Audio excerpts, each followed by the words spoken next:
السلام علیکم ناظرین، آج کی اس ویڈیو میں ہم آپ کو دیا میر بھاشا ڈیم کے بارے میں بتائیں گے۔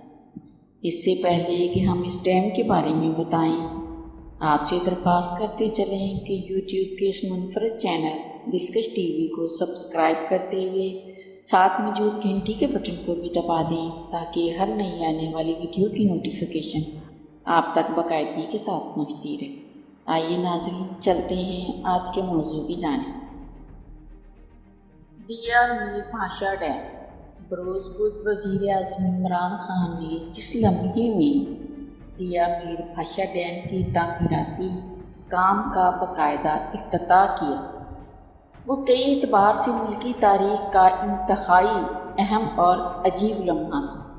جیسے کہ وزیر اعظم عمران خان نے نشاندہی کی کہ یہ بھاشا ڈیم وطن عزیز کا سب سے بڑا ڈیم ہے اور اس کا محل وقوع ایسا ہے کہ اسے قدرتی ڈیم بھی کہا جاتا ہے۔ مگر کیا یہ بات عجیب اور قابل غور نہیں ہے کہ 50 برس قبل بنائے گئے اس منصوبے پر کام کے آغاز کی نوبت جولائی 2020 میں آئی۔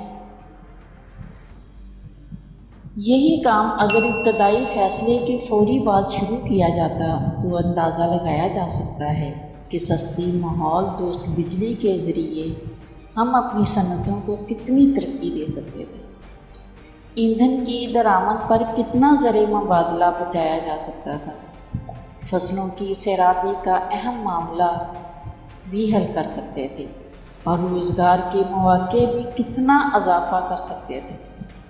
بدقسمتی سے ہمارے ہاں کئی ترقی یافتہ ملکوں کی طرح ایسی تھنک ٹینکس کو سرگرم و مؤثر بنانے پر خاطر خواہ توجہ نہیں دی گئی، جن کے تحقیقی نتائج، سفارشات اور ماہرین کے تجربات سے استفادہ کرنا سرکاری سطح پر کام کو آسان بنانے اور سیاسی رہنماؤں کے لیے مستقبل کے بہتر ملکی خدوخال متعین کرنے میں معاون ہوتا ہے، جبکہ تمام حلقوں کی مشاورت سے 50 سال یا زائد مدت کی طویل منصوبوں پر 5 سالہ اسکیموں کی صورت میں حکومتوں کی تبدیلیوں کے باوجود کم از کم مخصوص اہداف پر اتفاق رائے کی صورت بروئے کار آتی تو زیادہ اوگان اس بات کا محسوس ہوتا ہے کہ منمانی اور کرپشن کے راستے بند کرنے میں کچھ نہ کچھ مدد ضرور ملتی۔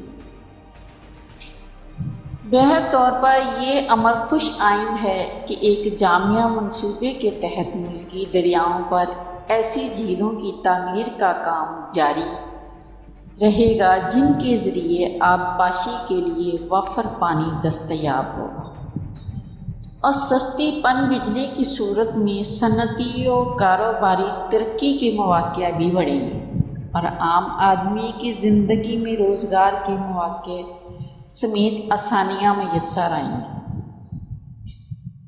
وزیر اعظم عمران خان نے army chief general Qamar Javed Bajwa, وفاقی وزراء اور دیگر اہم عہدیداروں کے ساتھ ڈیم سائٹ کے دورے کے بعد اجلاس میں عوامی اجتماع سے خطاب کرتے ہوئے درست نشاندہی کی کہ وہی قومیں ترقی کرتی ہیں جو آگے بڑھنے کی باقاعدہ منصوبہ بندی کرتی، مشکل فیصلے کرتی اور انسانی وسائل کی ترقی پر سرمایہ کاری کرتی ہیں۔ ان کا یہ بھی کہنا تھا کہ انصاف کی فراہمی، قانون کی حکمرانی اور صحت و تعلیم کی سہولتوں پر توجہ دینے والی قومیں ترقی کی منازل تیزی سے طے کرتی ہیں۔ انہوں نے منصوبہ بندی میں دور اندیشی کی اہمیت کو اجاگر کرتے ہوئے دوست ملک چین کی مثال دی تھی، جس نے 30 سالہ منصوبے بنائے تھے۔ وزیر اعظم کا کہنا تھا کہ چین میں 80,000 کے قریب ڈیم ہیں، جن سے 5,000 بڑے ڈیم ہیں۔ وزیر اعظم کے بیان اور سرکاری حلقوں کی وضاحتوں کے بموجب دریائے سندھ پر تربیلا ڈیم سے تقریباً 3 315 کلومیٹر بلائی جانب سے منصوبے پر کام کا آغاز ہو رہا اور وہ 8 برس میں مکمل ہوگا۔ اس سے 4,500 میگا واٹ بجلی حاصل ہوگی اور 12,30,000 ایکڑ اضافی زمین بھی سیراب ہوگی۔ کام کے آغاز میں ہی کئی تعمیراتی شعبے متحرک ہو کر ہزاروں لوگوں کے لیے روزگار کا ذریعہ بنیں گے، جبکہ تربیلا سمیت موجودہ پن بجلی گھروں کی عمر اور برقی پیداوار میں اضافہ ہوگا۔ قوم اس منصوبے سے بہت سی توقعات وابستہ کیے ہوئے ہیں، اس لیے اسے ہر قسم کی کرپشن اور غیر ذمہ داری سے بچانے کی ضرورت ہے تاکہ زیادہ اعتماد کے ساتھ اگلے منصوبوں کا خیر مقدم ممکن ہو۔ یہ بات کسی طور پر نظر انداز نہیں کی جانی چاہیے کہ پاکستان ان 10 ممالک میں شامل ہے جو گلوبل وارمنگ سے زیادہ متاثر ہو سکتے ہیں۔ اس لیے ڈیموں کی تعمیر کے ساتھ شجر کاری پر بھی توجہ دی جانی چاہیے۔ دیا میر بھاشا کی ٹیم نے تفصیلات کے مطابق منصوبے سے نہ صرف صوبہ خیبر پختونخوا کے علاقے ڈیرہ اسماعیل خان کا 6 لاکھ ایکڑ کا رقبہ قابل کاشت ہو جائے گا، بلکہ مجموعی طور پر 3 ملین ایکڑ زرعی رقبہ سیراب بھی ہو سکے گا۔ اس ڈیم سے بجلی پیدا کرنے کے لیے 12 ٹربائن لگائی جائیں گی اور ہر ایک ٹربائن سے متوقع طور پر 375 میگا واٹ بجلی جبکہ مجموعی طور پر 4,500 میگا واٹ بجلی حاصل ہوگی۔ ڈیم دریائے سندھ کے پانی کا قدرتی بہاؤ استعمال کرتے ہوئے اس پانی کا 15% استعمال کرے، جبکہ اس مقام پر دریائے سندھ کا سالانہ اخراج 5 کروڑ ایکڑ فٹ ہے۔ ڈیم مجموعی طور پر 110 مربع کلومیٹر پر پھیلا ہوگا، جبکہ 100 کلومیٹر مزید رقبے پر ڈیم کی انفراسٹرکچر کی تعمیر ہوگی۔ دیا میر بھاشا ڈیم کا منصوبہ کئی دہائیوں سے زیر غور رہا ہے۔ پہلی مرتبہ اس منصوبے کی تجویز 1980 کی دہائی کے آغاز میں زیر غور آئی تھی۔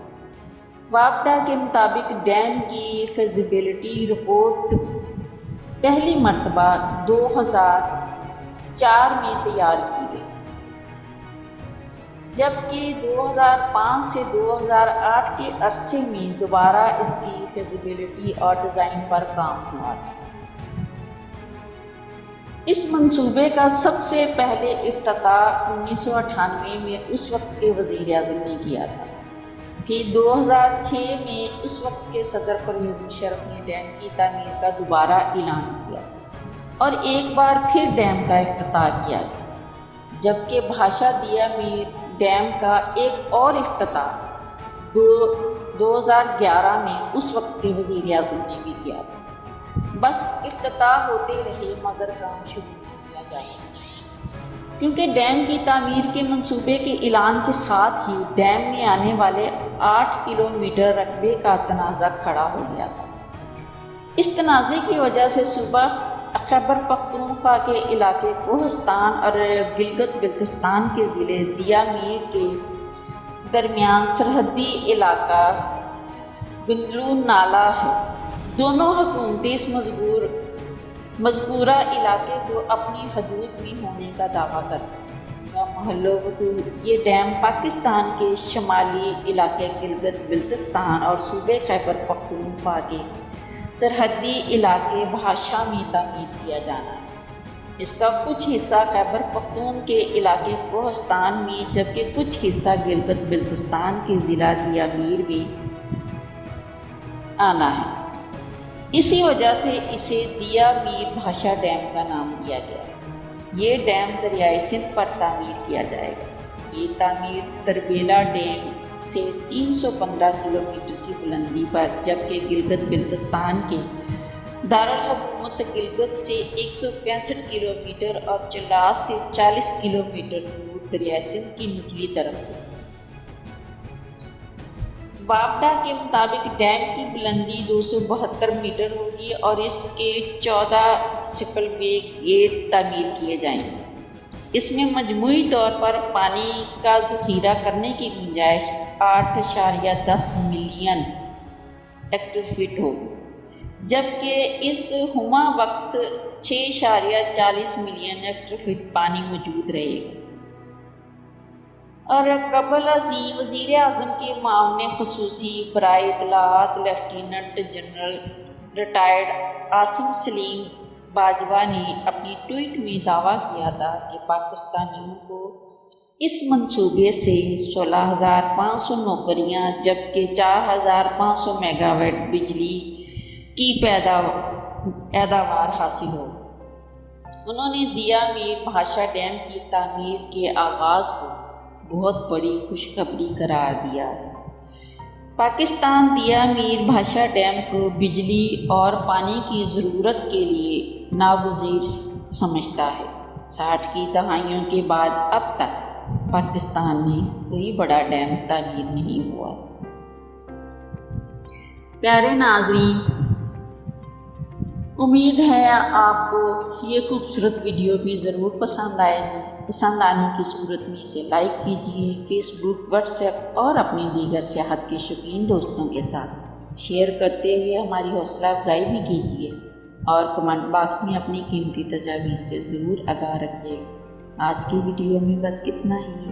اللہ نگہبان۔